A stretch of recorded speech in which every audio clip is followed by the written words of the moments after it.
अस्सलामुअलैकुम, good morning. Good morning everyone, welcome to Geo Pakistan with Huma and Abdullah. क्या हाल है? अच्छा, एक बात, और मैं आपको अब्दुल्ला बुरा लगता है मेरा ये कहना, लेकिन मैं हर दिन का नोट लेती हूँ कि मौसम हमारा किस तरह बदल रहा है, और वाकई बदल रहा है। हमने अपना बहुत मजाक बना लिया आप लोगों के सामने, खुद ही से बना लिया कि जैसे कराची में हीट वेव और गर्मी and all that, but no, actually it's changing. So I declare it today.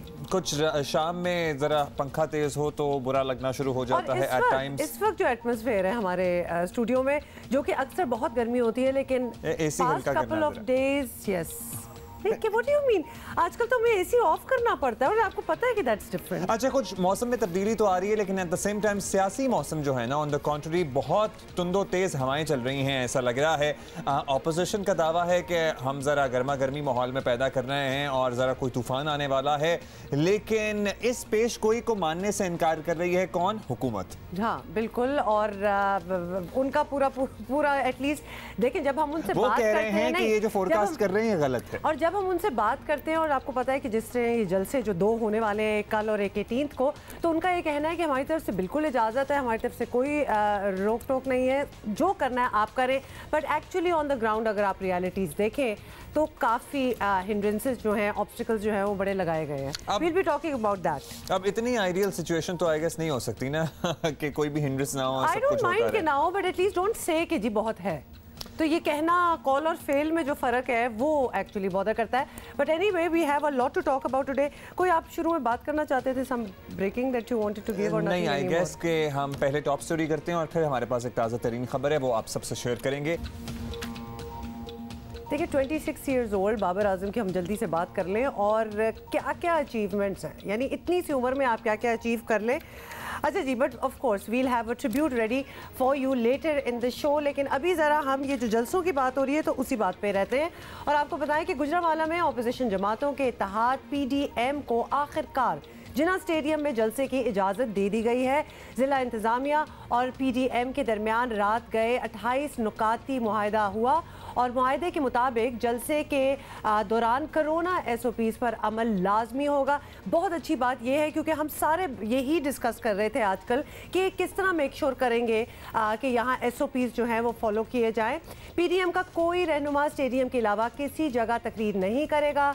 मुल्की सलामती के इदारों और खिलाफ आइन कोई तकरीर नहीं होगी। असलहे की नुमाइश और आतिशबाजी पर पाबंदी होगी। खिलाफ वर्जी पर जलसा इंतजामिया के खिलाफ मुकदमा दर्ज होंगे। वज़ीर आज़म ने कई बार ऐलान किया था कि हुकूमत अपोजिशन के जलसे में रुकावट नहीं बनेगी, लेकिन देखने में आ रहा था कि इंतजामिया अपोजिशन को जलसे की इजाज़त देने से हिचकिचा रही थी। हम इनको दिसंबर देखने नहीं देंगे। PDM में तमाम शामिल जमातों की नुमाइंदगी करते हुए ऐलान करता हूँ कि अब तहरीक चल पड़ी है और इंशाअल्लाह मंजिल पे जाके दम देंगे। वर्कर इन हथकंडों से नहीं घबराते। कंटेनर इंशाअल्लाह हमारा रास्ता नहीं रोकेंगे, पुलिस हमारा रास्ता नहीं रोक सकती। हुकूमत ने एक मखसूस अंदाज से अपोजिशन के खिलाफ एक महाज आराई शुरू कर दी। और आपको बताएं कि दूसरी जानिब हुकूमत की तरफ से अपोजिशन पर ज़बरदस्त सियासी हमले जारी हैं। एक ही रोज़ में कई हुकूमती रहनुमा TV पर आकर अपोजिशन के खिलाफ बोलते रहे। 31 दिसंबर से पहले झाड़ू फिर जाएगा और 20 फरवरी तक सारी सूरत हाल नॉर्मल हो जाएगी, और मार्च में सेनेट के इलेक्शन होंगे अल्लाह के हुक्म से। और जो अहबाब और काबिल एहतराम लोग ये कह रहे हैं कि हम जा रहे हैं, हम कहीं नहीं जा रहे। 126 दिन में इमरान खान के साथ था, 126 दिन में हम हुकूमत नहीं उतार सके। डिस्ट्रिक्ट इंतज़ामिया ने आपको इजाज़त देनी है, उन्होंने ये SOPs तय करने हैं, उनका इख्तियार है, उन्हीं के साथ आपकी है। इसमें ये कोई वो वाला दौर नहीं है कि तमाम काम फवाद हसन फवाद या वहाँ से ऊपर बैठ के शायद खाकान अब्बासी कि N 120 का इलेक्शन रिग कैसे करना है। गुजरांवाला में सियासी रहनुमाओं के घरों और दफातर पर पुलिस छापे मार रही है। कॉर्नर मीटिंग से रोका जा रहा है। बैनर्स और पैनाफ्लेक्सेस बनाने वालों का कारोबार जबरदस्ती बंद कर दिया गया है। पुलिस का कहना है कि ये सारी कार्रवाइयाँ कोरोना की रोकथाम की वजह से की जा रही हैं, लेकिन जाहिर है कि हर कोई इसमें सियासी रंग देख रहा है। ऑन द कॉन्ट्री, जब ये दावा आता है ना कि कोई रोकथाम नहीं है और किसी को सबको सब कुछ करने की आज़ादी है और हुकूमत तो इनफैक्ट फैसिलिटेट कर रही है, तो फिर ये एटलीस्ट दावे नहीं किए जाने चाहिए, सिर्फ खामोशी इख्तियार कर लें। ऑनेस्टली एक बात बताएं कि अगर रोकथाम थोड़ी बहुत चल भी रही है, पेनिफ्लिक्स उतर रहे हैं, जो भी हो रही हैं चीजें, तो जरूर करें। मतलब यू वुड एक्सपेक्ट एनीबडी, अगर इस वक्त ऑपोजिशन भी इस किस्म की चीजें आप लोग कर रहे होते तो वो भी ये चीजें उतार रहे होते, so that is fine, but at least please ये कहें तो नहीं हमारी तरफ से to at least do not say anything about it. आप मतलब होने दें, फिर चुप खामोश रह जाए। प्रॉब्लम सिर्फ बोलने से है और किसी चीज से नहीं है। अच्छा चलें, अभी हमें ज्वाइन किया है वजीर आजम के मामून खुसूसी सियासी रवाबित यानी पॉलिटिकल कम्युनिकेशन शहबाज गिल साहब ने। शहबाज गिल साहब, वजीर आजम के अहकामात ये बताए जाते हैं कि अपोजिशन एहतजाज में रुकावट नहीं बनेगी, अगरचे जलसे की इजाज़त मिल गई है, लेकिन दूसरी तरफ पकड़ दकड़ है, मुकदमात हैं, सड़कें बंद की जा रही हैं। क्या ये सब भी वजीर आजम की हिदायत पे ही हो रहा है? ये क्लियर कर दें जरा। बिस्मिल्लाहिर्रहमानिर्रहीम। देखिए, ये पहली बात तो पंजाब गवर्नमेंट के अंडर ये जलसा होना है, पंजाब में हो रहा है, तो प्राइम मिनिस्टर तो जो पंजाब से रिलेटेड काम है, पुलिस और दूसरी चीजें, उनको डायरेक्टली नहीं देखते, जो पंजाब के लोग हैं वो देखते हैं, पहली बात। दूसरी बात ये कि इस अपोजिशन के बयानिए पे यकीन नहीं किया जा सकता, क्योंकि ये वो अपोजिशन है ये कहती है कि हमारी लंदन तो क्या, पाकिस्तान में भी, पाकिस्तान तो क्या लंदन में तो प्रॉपर्टी नहीं, और लंदन तो क्या पाकिस्तान में भी कोई प्रॉपर्टी नहीं है। तो जिस तरह से ये कहते हैं कि हमने कोई एग्रीमेंट करके हम जता नहीं गए, और बाद में कहते नहीं 5 साल का किया और वो 10 साल का होता है, तो इतना झूठ बोलने वाले लोग जो है वो इस बात पे भी डेफिनेटली झूठ बोलेंगे कि हमारे कारकुन पकड़ लिए और हमारा ये कर दिया। तो बिल्कुल ऐसी कोई बात नहीं, हम इन्हें चाहते हैं कि पुरअमन ये एहतजाज करें, लेकिन जहां पर अगर अमनो अमा को ये लोग कहीं पर हाथ में लेंगे और नुकसान पहुंचाने की पब्लिक की प्रॉपर्टी को कोशिश करेंगे, तो वहां पे कानून नाफिज करने वाले इदारे हरकत में आएंगे।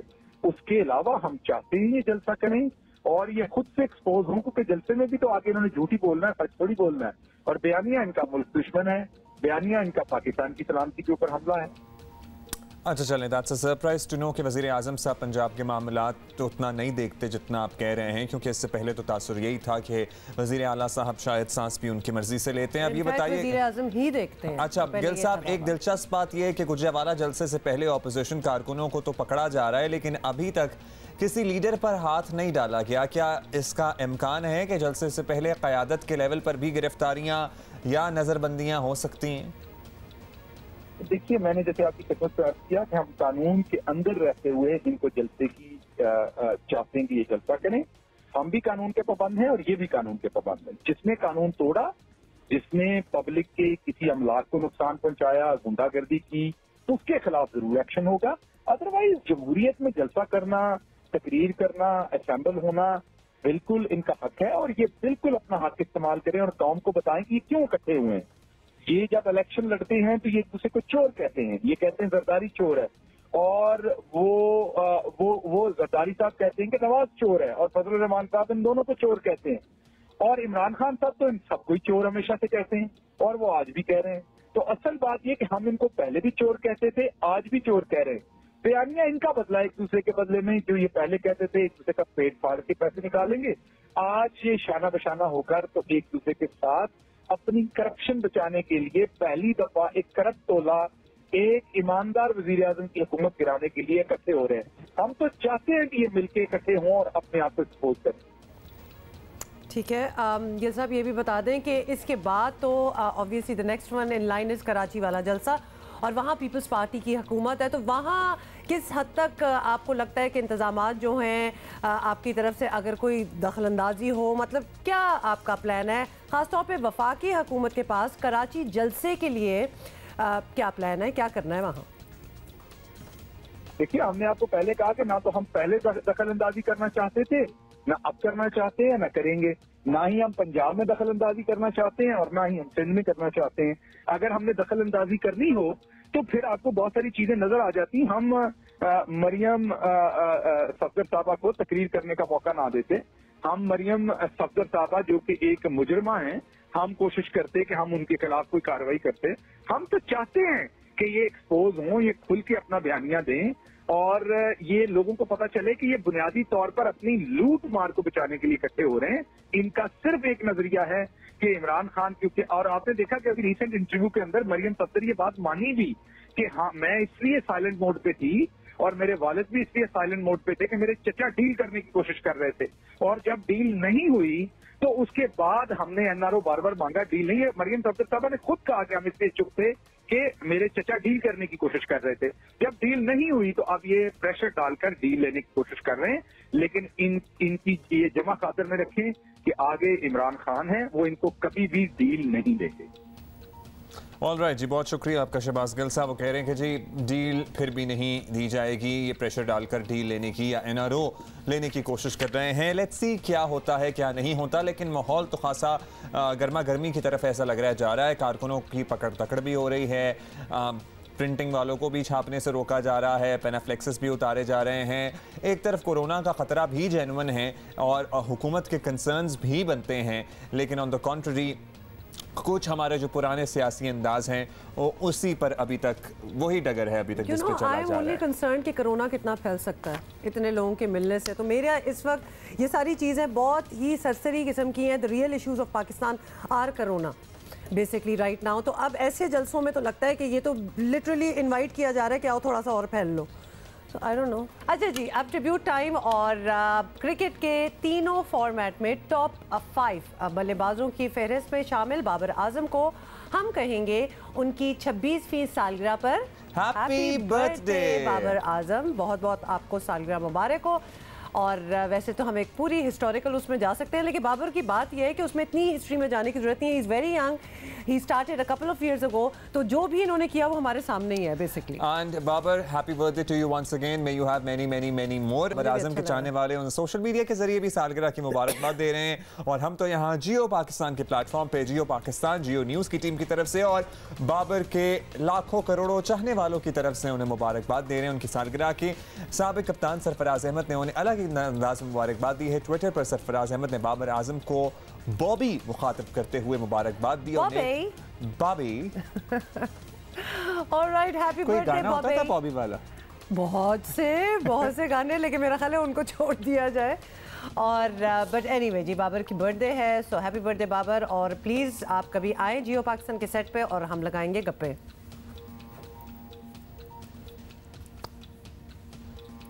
Alright, so happy birthday Bobby. I guess आपका निकनेम है। और अभी हम एक Babar Azam, we are so proud of you already.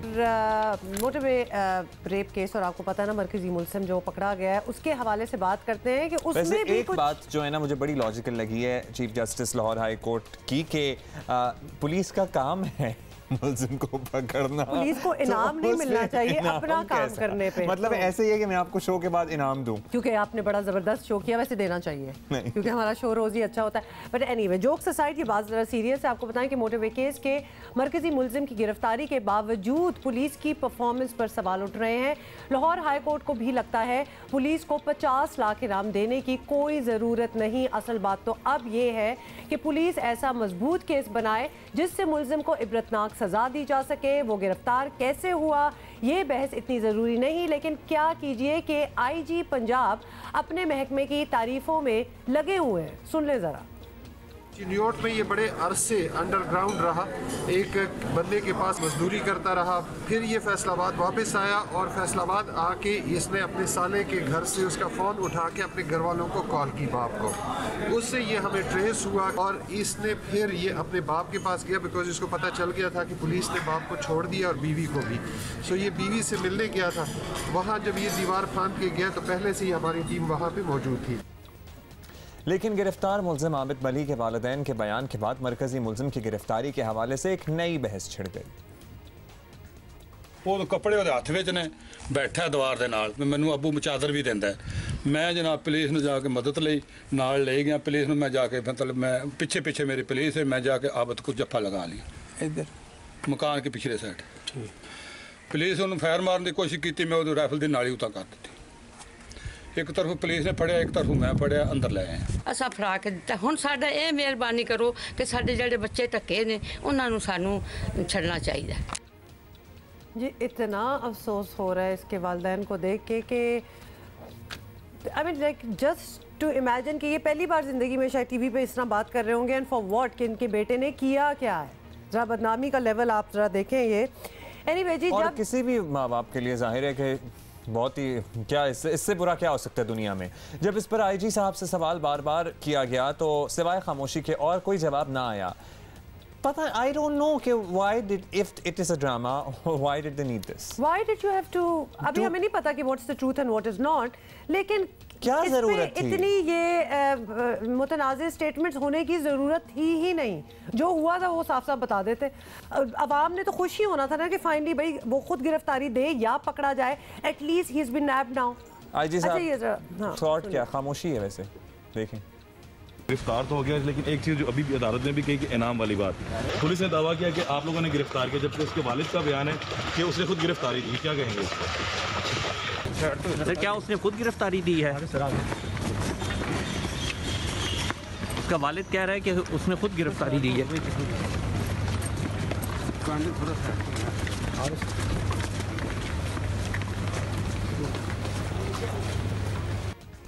अब इस खामोशी से क्या अखज़ किया जाए? What do you make of it? Seriously? What do you make of it? Because you are forced to then think कि वाकई उसने खुद गिरफ्तारी दी होगी। अब इसका भी कोई इतना उसको भी जय नहीं होनी चाहिए। इसका मकसद है वो भी थक गया था भाई, बहुत हो गया। भाई आप लोगों ने मान लिया कि बहुत घेरा तंग कर दिया था, उसके पास अब बच निकलने का कोई रास्ता नहीं था, उसने खुद गिरफ्तारी दे दी। लेकिन ये इतना बड़ा ड्रामा क्रिएट करने की क्या जरूरत थी? क्या जरूरत थी ये ड्रामा क्रिएट करने की? मे बी क्योंकि बार बार मीडिया पे सवाल उठाया जा रहा था और पूछा जा रहा था। To the police credit, this will still go to your credit कि आपने वाकई इतना मुश्किल कर दिया था उसके लिए अब मजीद भागना कि उसने कहा कि चलो I give myself up, so that goes to your credit. ये अच्छी बात ही होती है अगर ये भी बता दी जाती, but anyway I wonder who gives them these ideas. अच्छा जी, 1 माह से पुलिस की गिरफ्त से बचकर मुख्तलिफ शहरों में आज़ाद घूमने वाले मुलजिम को गिरफ्तार करने वाली टीम के लिए 50 लाख रुपए इनाम का ऐलान भी किया गया और शाबाश भी दी गई। पता नहीं उसका क्या होगा, ये जरा सुन लें। मोटरवे सियालकोट रोड के ऊपर जो इंसिडेंट हुआ था उसका जिक्र करना चाहूँगा। जैसा कि रात एक मुख्तसर प्रेस रिलीज़ के अंदर पंजाब पुलिस ने तमाम इंफॉर्मेशन दी थी, जो उस केस का मरकज़ी मुलज़िम है वो इस वक्त गिरफ़्तार हो चुका है। इसके अंदर मैं आईजी साहब को और उनकी पूरी टीम को मुबारकबाद पेश करता हूँ कि जितने भी हाई प्रोफाइल केसेस हैं उनके तमाम मुलज़िम अल्हम्दुलिल्लाह गिरफ़्तार हो चुके हैं। लाहौर हाई कोर्ट का कहना है कि पुलिस का काम है मुल्ज़िमान को पकड़ना, इस पर इनाम कैसा? Certainly make sense. Chief justice Lahore high court ने रिमार्क्स दिए कि बच्चियों से ज़्यादती के मुल्ज़िमान दन बनाते फिर रहे हैं, पुलिस सरकारी ज़मीनों पर कब्ज़ों में लगी है, हुकूमत पुलिस की आलाकार बन सकती है, अदालत नहीं बन सकती। इसी पे बात करते हैं जियो न्यूज़ लाहौर के ब्यूरो चीफ रईस अंसारी साहब हमारे साथ मौजूद हैं। बहुत शुक्रिया अंसारी साहब। अंसारी साहब, मोटरवे केस के मरकज़ी मुलज़िम की गिरफ्तारी के बाद पुलिस काफ़ी इनको शाबाश मिल रही है हर तरफ से, और अगले ही दिन ये दावा सामने आ जाता है कि आबिद मल्ली ने खुद गिरफ्तारी दी है। पुलिस हुक्काम सामने आकर इसकी तरदीद क्यों नहीं करते? अभी क्लियर कट हमने आईजी साहब का जो बयान तो नहीं था उसमें कुछ जो उनकी खामोशी दिखाई है, लैक ऑफ बयान था। हाँ, उससे क्या अखज़ करें हम? देखिए, आपने सही कहा कि ये जो इबाम है गिरफ्तारी का, ये पुलिस ने खुद ही पैदा किया। देख, मुलजिम है, अगर वो किसी प्रेशर में उसने गिरफ्तारी दे दी या पुलिस ने पकड़ लिया, पुलिस को खुद ही सही बताना चाहिए था। आबिद जो मल्ली है, आबिद मल्ली की गिरफ्तारी के बाद जो पुलिस ने पहला हैंड आउट जारी किया उसमें भी नहीं बताया कि वो कहाँ से पकड़ा गया। जो जियो ने सबसे पहले ख़बर ब्रेक की कि आबिद मल्ली को गिरफ़्तार कर लिया गया, तो हमने यही बताया कि वो तानिया वाले फैसलाबाद से गिरफ़्तार हुआ, और ये स्टोरी डेवलप होती रहती है। बाज़ औक़ात पुलिस जो हमारे सोर्स हैं वो ये बता देते हैं कि मुलजिम कहाँ से गिरफ़्तार हुआ, बाज़ औक़ात वो ये बता देते हैं कि मुलजिम जो है उसको गिरफ़्तार कर लिया, लेकिन वो कोई कानूनी पेचीदगियों की वजह से जगह नहीं बताते। लेकिन ये पुलिस को खुद ही इसको सही तरह लेकर चलना चाहिए था। जिस तरह उसके बाद में उसके बाप का बयान आया कि हमने गिरफ़्तारी दी है, लेकिन उसके बाद जो अगला बयान उसकी माँ का है, उसने कहा हाँ जी गिरफ़्तारी दी है, लेकिन पुलिस बदस्तूर उस चीज़ पे कायम है कि हमने उसे पकड़ा। लेकिन आज जिस तरह आईजी सब चुप रहे और सवाल यही किया जाता रहा कि ये आप कह रहे हैं कि पुलिस ने पकड़ा, जबकि बाप कह रहा है कि हमने पेश किया, तो आईजी की खामोशी ये बता रही है कि ये वहाँ इन्होंने खुद ही पेश किया। बड़ी ही अजीब बात है रईस साहब ये। अच्छा, इब्तदाई इतलात में बताया गया था कि आबिद मल्ली को फैसलाबाद से गिरफ्तार किया गया। बहुत से फिर जब झूठ हो ना कोई किसी चीज़ में तो फिर बहुत सी कड़ियाँ जुड़ती नहीं हैं, then you are forced to question. तो पहले ये बताया गया जी कि फैसलाबाद से पकड़ा गया है, फिर मांगा मंडी का भी जिक्र आ गया बीच में। कल हमारी साबिक आईजी इस्लामाबाद से बात हो रही थी, अंसारी साहब, जो कहते हैं कि आबिद की गिरफ्तारी जहाँ भी हुई हो उसे वहीं की अदालत में पेश किया जाना चाहिए था। तो पुलिस हुकाम को क्या ये टेक्निकलिटीज़ का पता नहीं है? बात यह है कि जो आबिद मल्ली है वो पंजाब से ही गिरफ़्तार हुआ। पंजाब में अगर कहीं से भी गिरफ़्तार हो उसके लिए ज़रूरी नहीं कि उसको वहाँ की अदालत में पेश किया जाएगा। अगर फ़र्ज़ करें कि मुकदमा लाहौर में दर्ज है या पंजाब के किसी शहर में दर्ज है और अगर उस सिंध, KPK या बलूचिस्तान से पकड़ा जाए तो फिर वहाँ की मकामी अदालत में पेश करके राहदारी रिमांड पर उसे लाया जाता है। क्योंकि मुकदमा लाहौर में दर्ज था, पंजाब में वो कहीं भी पकड़ा जाए तो किसी वहाँ मुकामी अदालत में पेश करने की उसे ज़रूरत नहीं होती। और अगर ऐसी ज़रूरत है भी तो वही फिर टेक्निकलिटीज़ हैं कि उसकी जो गिरफ़्तारी है पंजाब पुलिस ने जो है वो पकड़ा, अगर उसे फैसलाबाद से हो या मांगा मंडी से, तो मांगा मंडी में उसकी गिरफ़्तारी डाली गई ताकि लाहौर का केस है लाहौर में ही हो। तो इसमें पंजाब की सूबे के अंदर इस किस्म की जो है वो ऐसी कोई पाबंदी नहीं। सिर्फ ये होता है कि अगर फ़र्ज़ करें लाहौर का कोई मुलजिम है जो फैसलाबाद में है तो पकड़ने के लिए मुकामी पुलिस को वहाँ बताना पड़ता है। तो वो मैंने पहले भी कहा कि कुछ टेक्निकलिटीज़, कुछ कानूनी पेचीदगी होती है जिसकी वजह से पुलिस वो पकड़ती कहीं से है, बताती कहीं से है। तो वो उसको क्योंकि इतना मोस्ट वांटेड मुलजिम था तो उस पर स्ट्रेट वो उन्हें लाहौर में गिरफ़्तारी डाली और जबकि वो पकड़ा भी जो अब तक नज़र आ रहा है वो मांगे मंडी में गया। अच्छा अंसारी साहब, ये बताइए कि अब CCPO लाहौर उमर शेख जाने कहाँ हैं? IG साहब खुद बात नहीं कर रहे हैं तो बहुत ही इबहम पैदा हो रहे हैं। मोटरवे केस से ज़्यादा अहम क्या आ गया है कि पुलिस वालों के पास की सारी तवज्जो उस तरफ है, गालिबन सियासी जलसों में तो नहीं मसरूफ़ ये पकड़ तकड़ में? लाहौर के जो सरबराह है CCPO उमर शेख हैं, ये उनको सामने आना चाहिए था। सबसे पहले उन्हें बताना चाहिए था कि इनको किस तरह पकड़ा गया। अगर पुलिस ये भी कह देती कि हमने इतना प्रेशर डेवलप किया कि मुलजिम ख़ुद को सरेंडर कर दिया तो इसमें कोई इबाम नहीं था। पकड़ा तो पुलिस ने, मुलजिम गिरफ़्तार हुआ है ना, बस गिरफ़्तार हो गया। चाहे उससे गिरफ़्तार किया गया, किसी और तरीके से गिरफ़्तार किया गया। वैसे तो मुलजिम उसी दिन सुराग लगा लिया गया था जिस दिन फोरेंसिक साइंस जो लेबॉर्ट्री है उसने DNA मैच कर दिया, तो सबसे पहले सुराग तो वहाँ से लग गया था। तो बाकी तो बस पकड़ना रह गया था ना, उसके बाद तो नमंदरे आम पर सब चीज़ें आ गई। तो सबसे पहले उमर शेख जो हैं उनको सामने आना चाहिए था, उनको ख़ुद मुकम्मल वजाहत करनी चाहिए थी, लेकिन वो इस वक्त बिल्कुल सामने नहीं आए। जहाँ तक हमारे इल्म में है उन्हें भी मना किया गया कि वो मीडिया के सामने ना आया करें, क्योंकि जब भी वो मीडिया के सामने आते हैं कोई ना कोई ऐसा बयान जारी कर देते हैं जिससे हुकूमत को वजाहत करनी पड़ जाती है। तो जहाँ तक हमें इल्म है वो भी 3-4 माह तो नहीं बोलेंगे, उसके बाद सामने आएंगे। और आबिद मल्ली से जो गिरफ़्तारी उस पर जो खामोश नज़र आ रहे हैं सारे, आजकल हमें ये लग रहा है कि क्योंकि 16 तारीख को जलसा है गुजरांवाला में, आजकल जो सब स्ट्रेटजी है वो यही है कि किसको कहाँ रोका जाए, ना रोका जाए, फ्री हैंड दे दी जाए, रैली को जाने दिया जाए या रैलियों को रोका जाए। सादा तवज्जो हमें उस पर नज़र आ रही है। मतलब इतनी बड़ी चीज़ हो गई रईस साहब कि एक आके उमर फारूक की हम बात कर रहे हैं CCPO की कि कोई बात तो कर दो, उमर शेख नाम है इनका, अच्छा कोई बात तो कर दें आके, अब एकदम से खामोश हो जाए ना।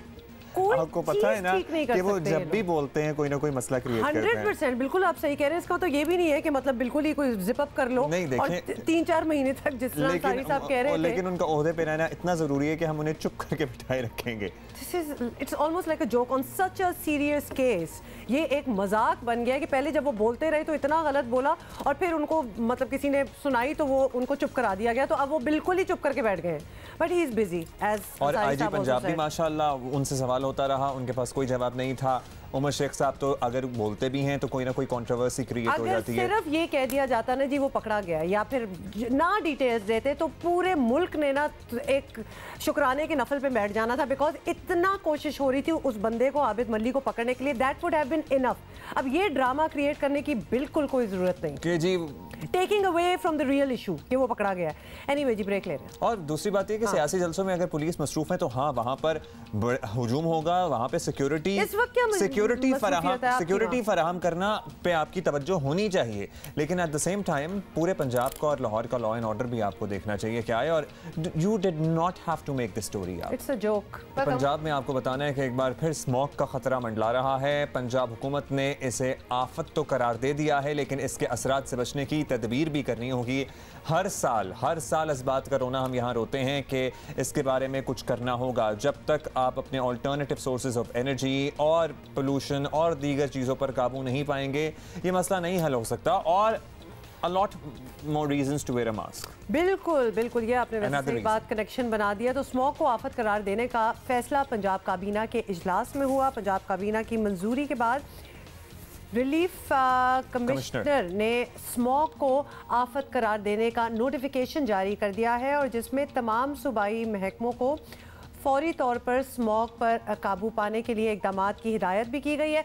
आपको एक दफ़ा फिर बता दें कि होता क्या है स्मॉग जी। स्मॉग, फॉग यानी धुंध, और स्मोक मतलब जो धुएं होती हैं उससे माखूज एक चीज़ बन जाती है। इसमें बहुत से केमिकल्स होते हैं। इसमें गाड़ियों का एग्जॉस्ट जो होता है वो भी काउंट होता है। एनवायरमेंटल जो चीज़ें होती हैं, गैसेस, वो भी देखिए भट्टों की जो गैसेस होती हैं, भट्टों से जो निकल रहा होता है वो भी होता है, मिल के स्मॉग बनती है। एग्जैक्टली। एक स्मॉग की वजह से आंखों और गले में इन्फेक्शन के साथ साथ दीगर बीमारियां भी जन्म लेती हैं। स्मॉग में सनती फ़ज़ाई मादे, गाड़ियों की वजह से भी पैदा होने वाला धुआं, ये सब कुछ शामिल होता है। वज़ीर आज़म खुद इसे बड़ा खतरा करार दे चुके हैं।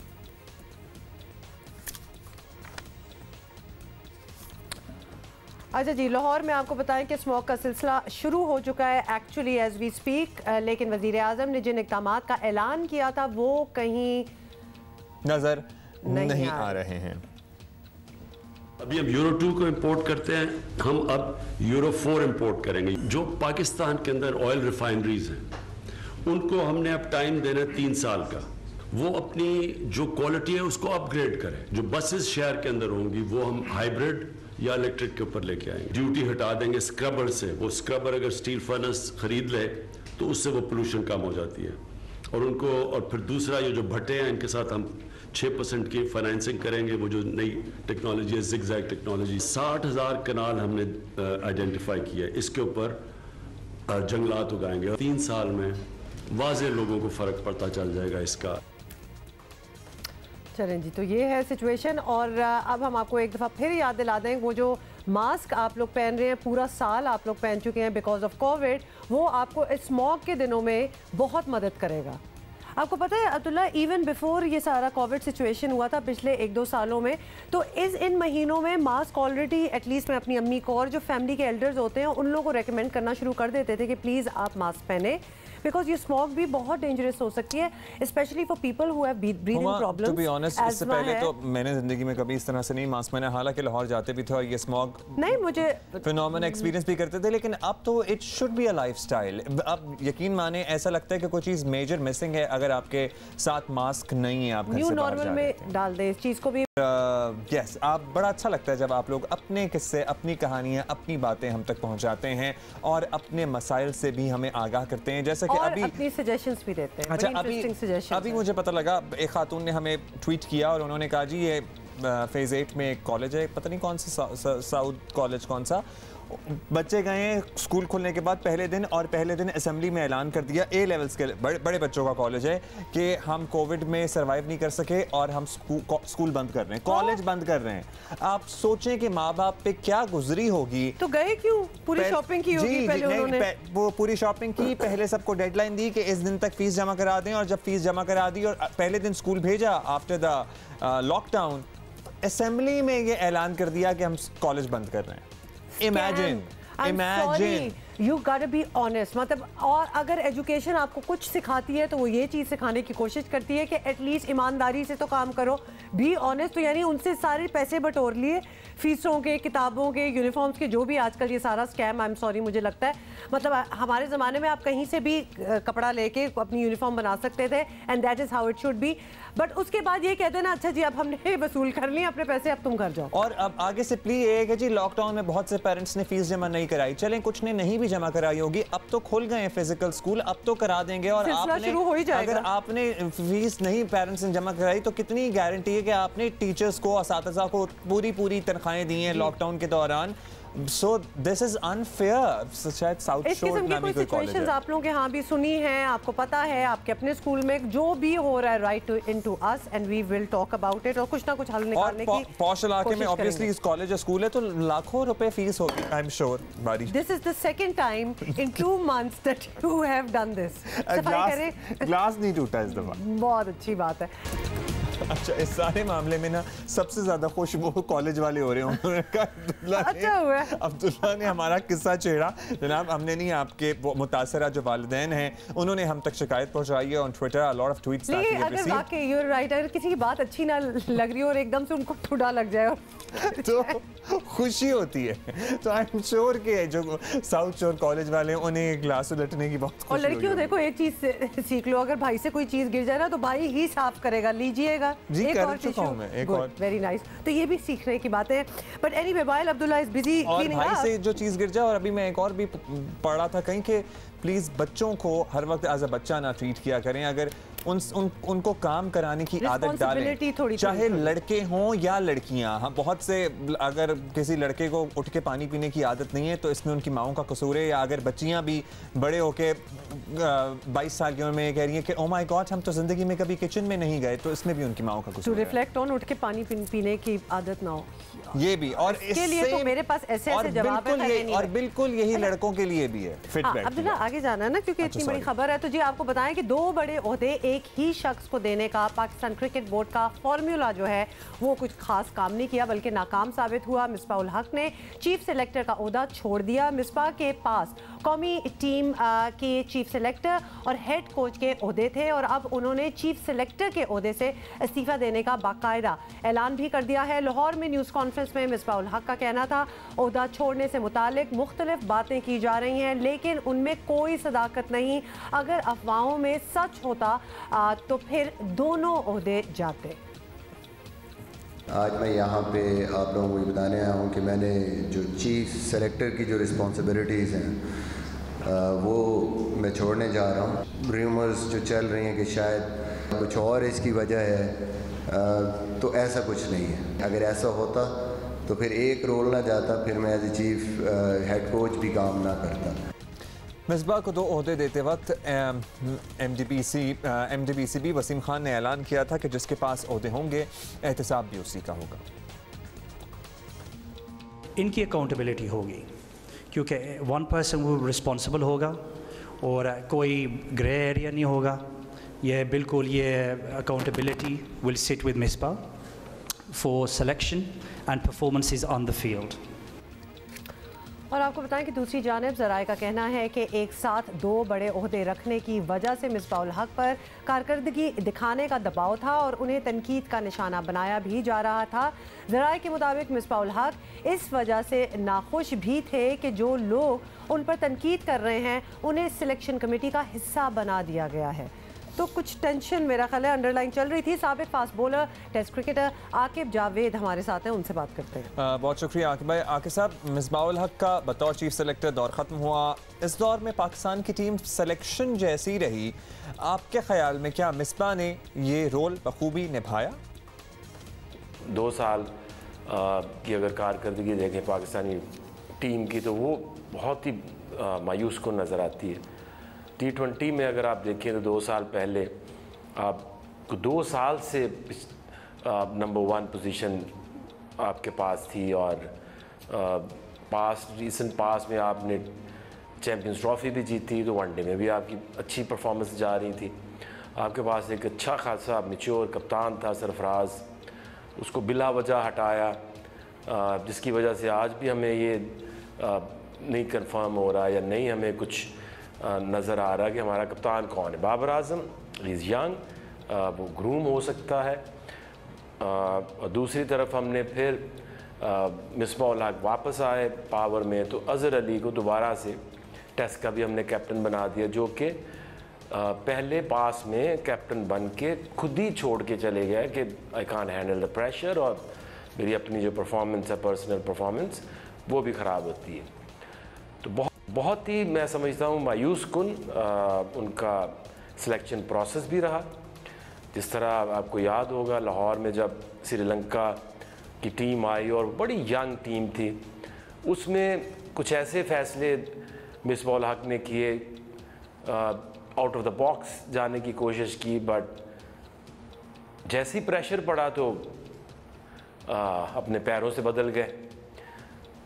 तो जो एक थिंकिंग होती है कि मैं आया हूँ और मेरा आगे क्या प्लान होगा, बिल्कुल नज़र नहीं आया। अच्छा आकिब, आप कह रहे हैं कि उन्होंने आउट ऑफ द बॉक्स जाने की कोशिश की थी, कभी कभार वैसे out of the box also works out, लेकिन इस वक्त जिसकी हम बात करें ये एक नया तजुर्बा था कि पाकिस्तान का हेड कोच और चीफ सेलेक्टर एक ही शख्सियत थी। मिसबाह हक का जाना आपके ख्याल में क्या ये बड़ा कंफर्म कर रहा है कि ये तजुर्बा जो है बिल्कुल it did not work out, तो आप इत्तेफाक करेंगे कि आइंदा इस किस्म की चीज़ नहीं होनी चाहिए? बिल्कुल नाकाम रहा, क्योंकि ये हो नहीं सकता। ये पाकिस्तान जो है ना एक बहुत बड़ा मुल्क है, 22 करोड़ लोग हैं, इसकी एक शहर से दूसरी तरफ शहर में जाएं तो काफ़ी घंटे लग जाते हैं, आपको फ़्लाइट में भी लग जाते हैं। तो चीफ सेलेक्टर का काम क्या होता है कि वो डोमेस्टिक में जो नए लड़के आ रहे हैं, जो लोग कम बैक कर रहे हैं, उनको जब तक वो देखेगा नहीं खेलते हुए 4 डे क्रिकेट में, 1 डे क्रिकेट में, T20 क्रिकेट में, तो वो किस तरह से नया टैलेंट आगे ला सकता है। तो इसलिए ये बहुत ही मैं समझता हूँ कि क्रिकेट के साथ, हमारी पाकिस्तान क्रिकेट के साथ बहुत बड़ा मजाक हुआ है।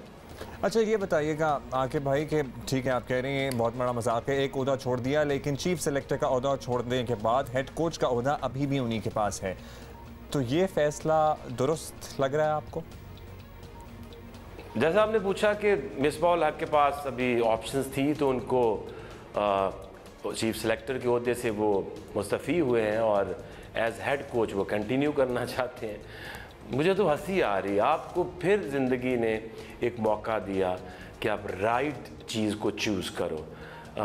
मिसबाह हक एक अच्छा चीफ सेलेक्टर साबित हो सकता है। उसकी वजह यह है कि रिसेंटली उसने अभी क्रिकेट छोड़ी है, उसको पता है कौन से यंग प्लेयर्स आगे आ रहे हैं, कौन से यंग प्लेयर्स डेवलप हो रहे हैं। इस तरह से PSL का भी हिस्सा रहे, क्योंकि मैं क्यों ये कह रहा हूँ कि उनको एज चीफ कोच कंटिन्यू नहीं रखना चाहिए था, क्योंकि अगर आप देखें तो पाकिस्तान नेशनल टीम का हेड कोच बनने के लिए कोई तो क्राइटेरिया होना चाहिए। आपने पहले दिन जब कोचिंग की थी तो वो आपने नेशनल टीम की थी, ये दुनिया में कहीं और नहीं होता। और आपको चॉइस अभी मिली है, तो आप why are you going to make another bad decision? आप चीफ सेलेक्टर बनते और कोच किसी एक्सपीरियंस कोच को लेके आते जिसने कोचिंग की हो, जिसने सीखा हो, जिसने कोई रिजल्ट्स प्रोड्यूस किए हो।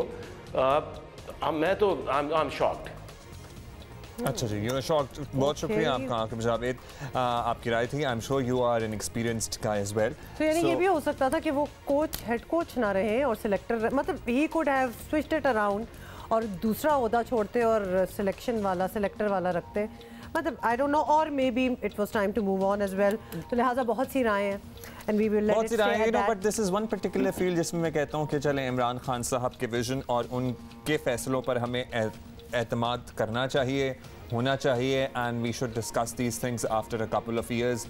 He has a vision for cricket since day one. Domestic cricket वाला जो अभी 3 कैप्टन्स भी उनके पास गए थे, they wanted to turn it around as well. He did not. तो खान साहब का फैसला बड़ा ज़बरदस्त रहा and as we can see the results of that as well.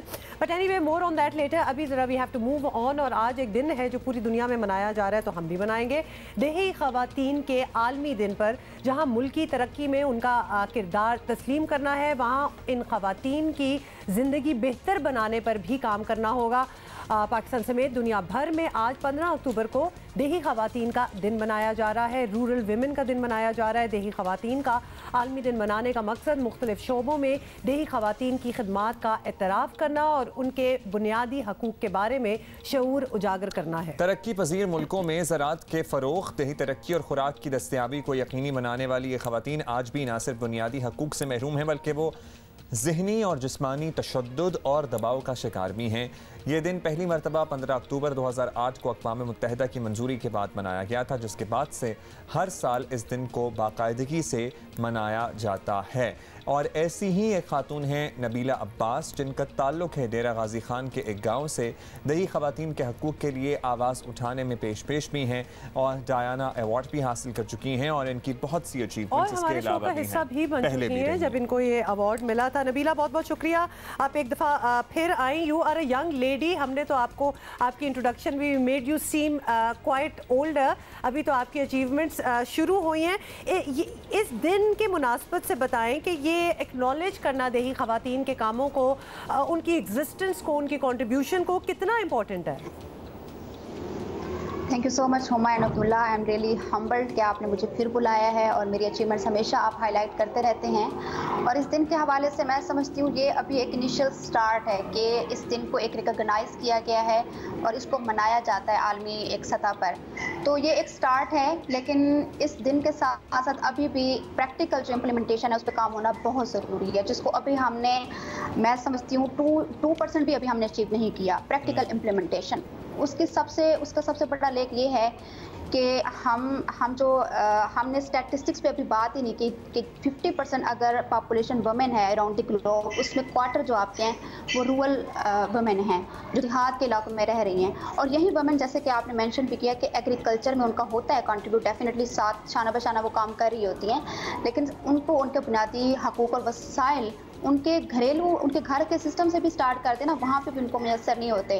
For example, एक औरत मर्द के शाना बशाना खेतों में काम करती है, एग्रीकल्चर सिस्टम में वो है, कंट्रीब्यूशन उसका है, लेकिन उसको उसके इनहेरिटेंस जो आपकी विरासत है उसमें उसके हुकूक नहीं मिलते। ठीक, तो ये इस तरह के जो आपके बेसिक राइट्स हैं वो आपको जब नहीं मिलेंगे और आपको शऊर भी नहीं होगा।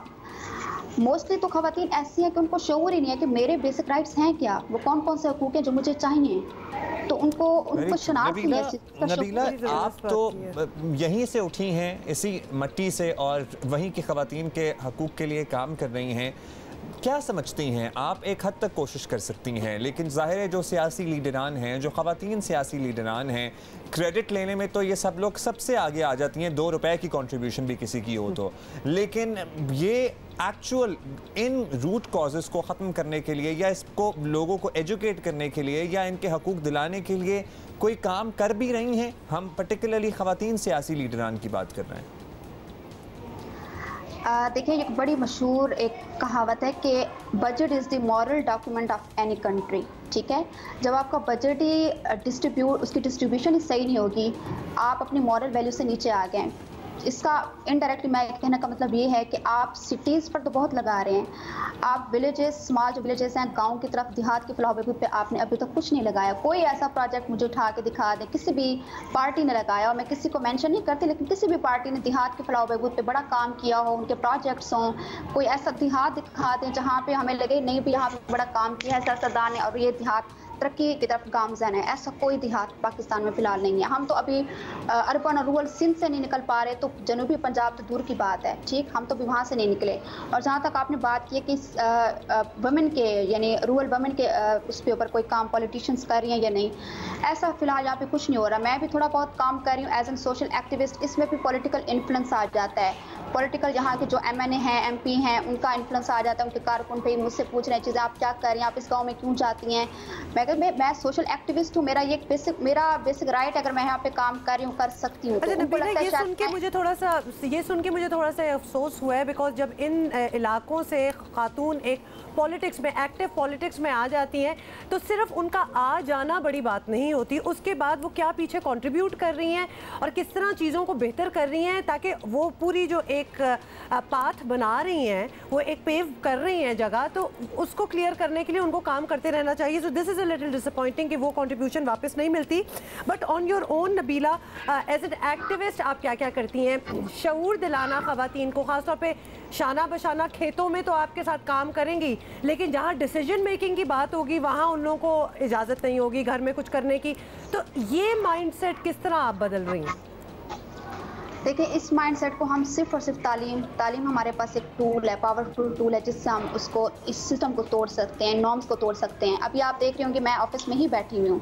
मैंने एविएशन की डिग्री की है, लेकिन मैंने बजाय किसी बड़े शहर में काम करने की मैं वापस अपने देहात गाँव में आई हूँ। अपने वालिद साहब के साथ उनके स्कूल के सिस्टम में मैंने as a vice principal control लिया है। यहाँ मैं वालिदैन को खुद मैसेजेस करती हूँ, उनको लेटर्स भेजती हूँ, वालदा को बुलाती हूँ। यहाँ पे किसी वालदा का निकल के आना भी बहुत बड़ा नॉर्म हो जाता है कि भाई ये घर से बाहर निकली या शायद स्कूल में किसी से मिलने गया, पता नहीं क्या इस तरह की कोई चीज़। तो यहाँ पे लोगों को कन्विंस करना पड़ता है, उनको शऊर नहीं है, उनको पता ही नहीं कि एक औरत निकल सकती है अगर वो अपने काम के लिए जा रही है। नबीला क्विकली बताइएगा, एट टाइम्स हमें लगता है कि हम और एग्रेसिव हो रहे हैं क्योंकि बहुत से हमारे इर्द गिर्द ऐसी चीज़ें हो रही हैं, इसको बंद कर दो, उस पर पाबंदी लगा दो, उस पर बैन लगा दो। मुझे लगता है कि हम पीछे जा रहे हैं टाइम में, दोबारा 80s में जा रहे हैं, 70s नहीं 70s were progressive, 80s were not. अच्छा, आपको लगता है कि 2020 में जब हम खड़े हैं तो हम कोई आगे की तरफ हमारी प्रोग्रेस है, यानी कि अगर 5 साल पहले जितनी बच्चियां स्कूल जाती थी तो आज उससे ज़्यादा जाती हैं या नहीं, उतनी हैं या कम हो गई हैं? नहीं, ऐसा कुछ नहीं है, क्योंकि मैं खुद अब स्टैटिस्टिक देख रही हूँ। गांव के लिहाज से अगर विलेज एरिया में आप देखें तो वहाँ पे अभी भी बहुत मुश्किल से 2 आउट ऑफ 6 क्लास में आपको गर्ल्स मिलेंगी, और उनके भी मसले मसाइल चलते रहते हैं, बीच में वो छोड़ देती हैं। और अगर मैं उनके वालिदैन से पूछूं क्या मसला है, उनका ये होता है कि भाई लड़की ने पढ़ के क्या करना है, इसने क्या करना है, इसको इजाज़त नहीं है, इसको चचा की इजाज़त नहीं है, इसको इसकी इजाज़त नहीं है। मतलब वालिद तो चले, एक वालिद होता है, उसका राइट होता है बेटी पे। चचा यहाँ पे आपके चचाजाद आ जाते हैं, तायाजाद आ जाते हैं, वो भी लाइक उनका भी इन्फ्लुएंस है, वो आपके डिसीजन ले रहे हैं आपकी ज़िंदगी के। तो मेरा मकसद यही है कि मैंने अपनी डिग्री, ठीक है मैंने एविएशन में ली है, मैं वापस इस गांव में आई हूँ, मैं लोगों को कन्विंस कर रही हूँ, उनको शऊर दे रही हूँ कि आपका हक है।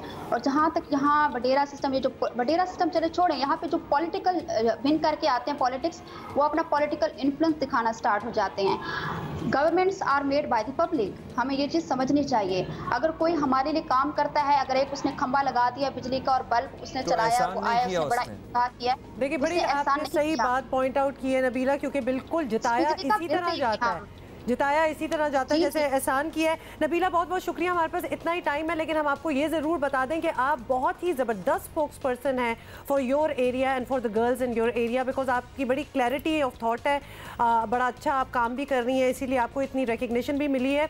These are the very young girls and women जिन पे अगर हम कॉन्सेंट्रेशन देना, थोड़ी सी एजुकेशन हो जाए तो ये इतना जबरदस्त, ये वो लड़कियां हैं जिन्हें फिर हमारे मुंतखब ऐवानों में अल्टीमेटली बैठना चाहिए, बिल्कुल, बिकॉज़ वो कुछ करके निकली होती हैं, जिनका कोई इंटेलेक्ट है, एटलीस्ट दे मेक सेंस।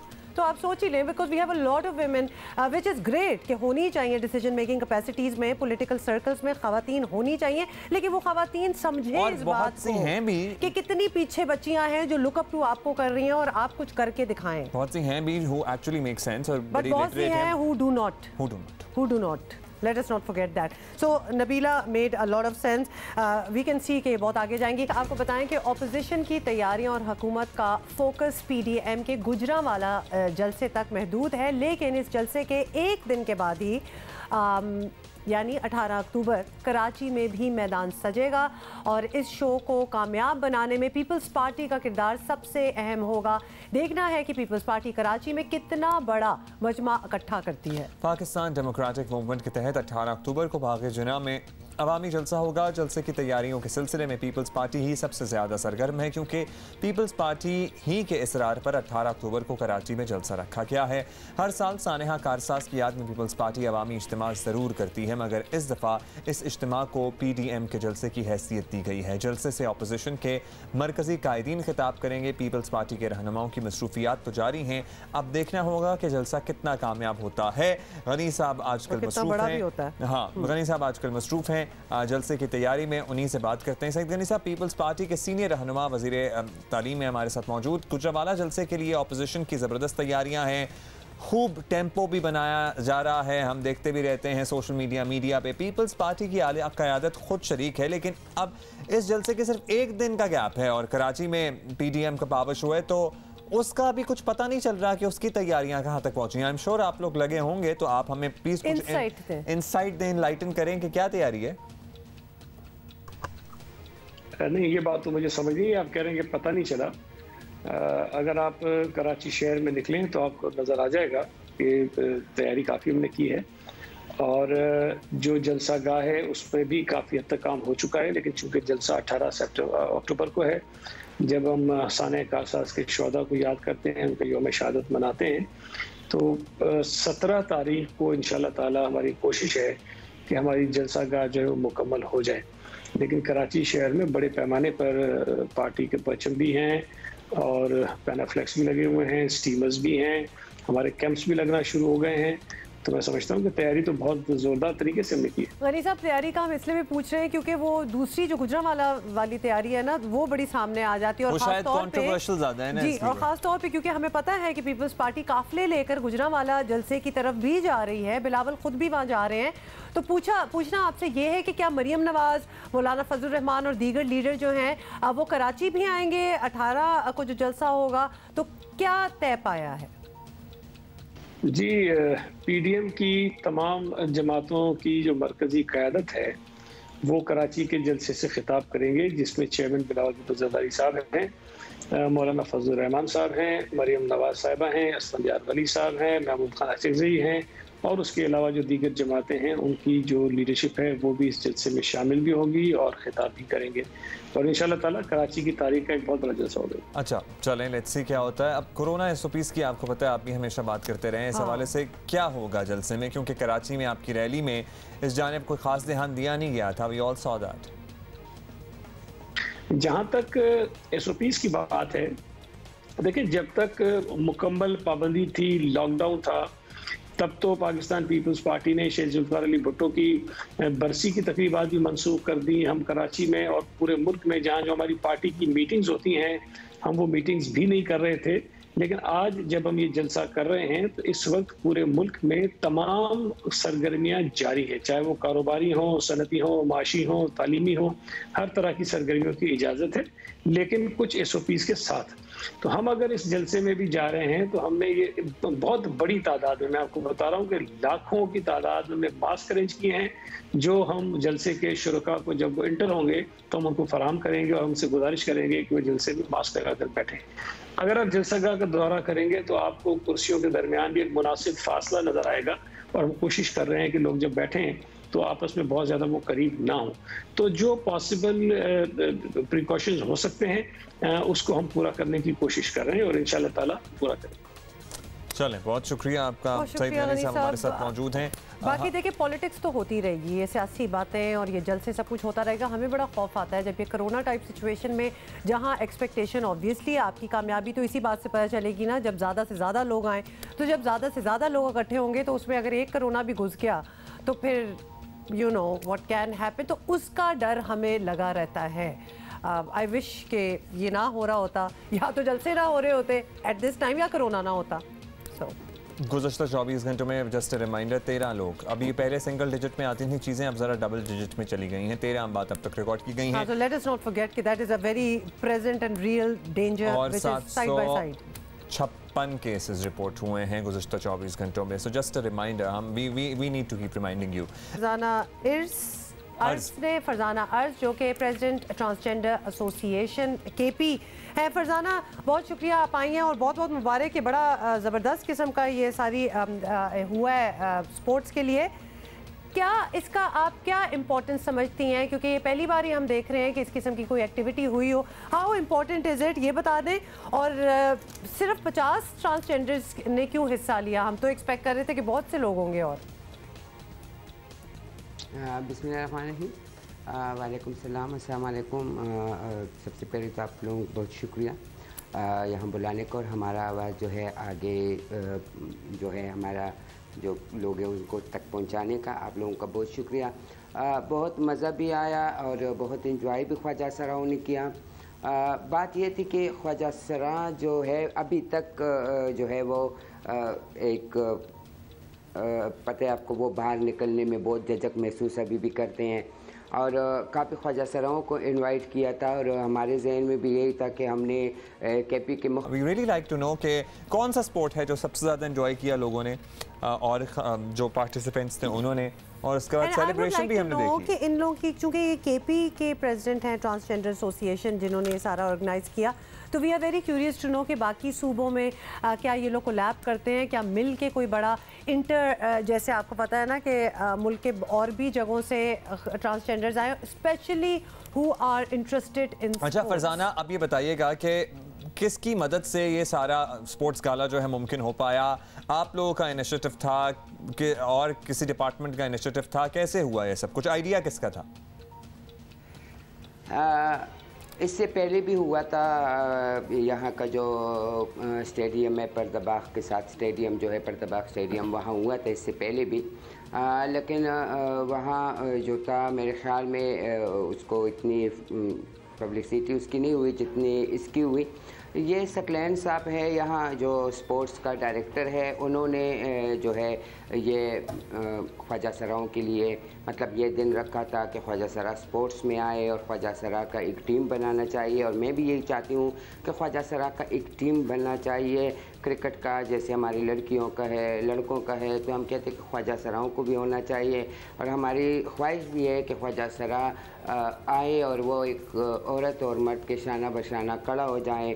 आप यकीन करें कि अभी जितने भी ख्वाजा सराएँ हैं, हम इस पे नहीं हैं कि मतलब डायरेक्टर साहब ने कितना बजट लिया था और कितने में ख्वाजा सराओं को क्या दिया क्या नहीं दिया, क्योंकि ख्वाजा सरा ज़्यादा मायूस तो मुझसे रहे लेकिन ज़्यादा खुश भी रहे। मायूस इससे रहे कि उल्टा मुझ पे इल्ज़ाम लगा दिया कि आपने मतलब पैसे लिए, लेकिन खुदा गवाह कि मैं इस चीज़ में नहीं हूँ। पैसे लेना या ये मेरा काम नहीं है। 2009 से अभी तक काम कर रही हूँ, लेकिन अभी तक मैं अपने खुदा बस। अच्छा अब ये बता दें फरजाना कि कौन सा गेम, ये क्रिकेट भी थी, नेज़ाबाजी भी थी, टग ऑफ वॉर भी था, रस्साकशी जिसे कहते हैं, कौन सा गेम सबसे ज़्यादा एंजॉय किया ख्वाजा सराओं ने यहाँ पे? आप भी आई एम श्योर मौजूद होंगी। सबसे ज़्यादा एंटरटेनमेंट मज़ा किस में आया? ख्वाजा सराओं ने तो सब एंजॉय किया, लेकिन जो चेयर म्यूज़िक चेयर जो होता था उसमें ख्वाजा सराओं ने बहुत एंजॉय किया, जो म्यूज़िक। ठीक है, बहुत शुक्रिया आपका फरजाना हमारे साथ मौजूद थी। अभी हमें एक ब्रेक लेनी है, ब्रेक के बाद हम वापस आएंगे। Good morning.